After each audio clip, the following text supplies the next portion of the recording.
एक समय की बात है। एक घने जंगल के पास एक गांव था।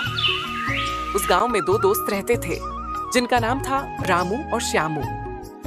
दोनों लकड़हारे थे, पर उनके स्वभाव में जमीन आसमान का फर्क था। रामू बहुत मेहनती और ईमानदार था, जबकि श्यामू आलसी और धोखेबाज था।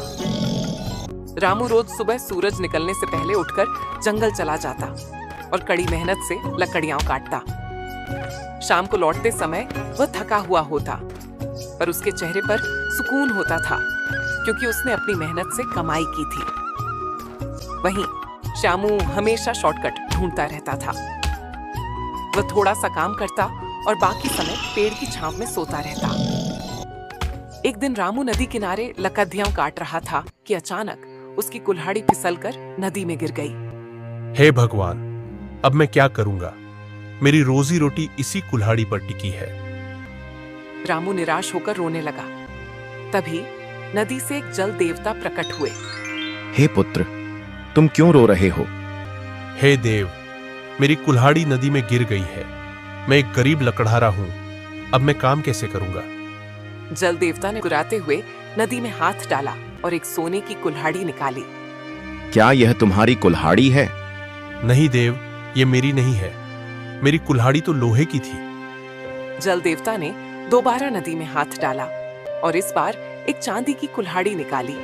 क्या यह तुम्हारी कुल्हाड़ी है? नहीं देव, ये भी मेरी नहीं है। मैं झूठ नहीं बोलूंगा। जल देवता ने तीसरी बार नदी में हाथ डाला और रामू की पुरानी लोहे की कुल्हाड़ी बाहर निकाली। क्या यह तुम्हारी कुल्हाड़ी है? हाँ देव, यही मेरी कुल्हाड़ी है। पुत्र, तुम्हारी ईमानदारी से मैं बहुत खुश हूं। तुम्हारी सच्चाई का इनाम यह है कि तुम ये तीनों कुल्हाड़ियां रख लो। बहुत बहुत धन्यवाद। रामू की ईमानदारी देखकर जल देवता बहुत प्रसन्न हुए। खुशी खुशी तीनों कुल्हाड़ियां लेकर घर लौट आया। उसने ये सारी बात श्यामू को बताई।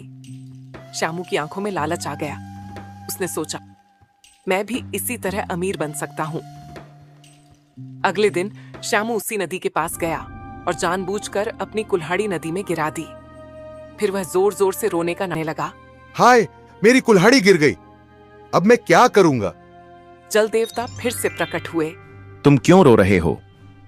मेरी कुल्हाड़ी गिर गई। अब मैं क्या करूंगा? जल देवता ने नदी में हाथ डालकर सोने की कुल्हाड़ी निकाली। क्या यह तुम्हारी कुल्हाड़ी है? हाँ देव, हाँ, यही मेरी कुल्हाड़ी है। तुम झूठे हो, यह तुम्हारी कुल्हाड़ी नहीं है। श्यामू का झूठ सुनकर जल देवता क्रोधित हो गए।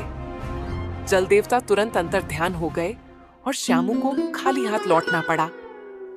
इस तरह श्यामू को उसके लालच और धोखे का फल मिला और रामू की ईमानदारी की जीत हुई।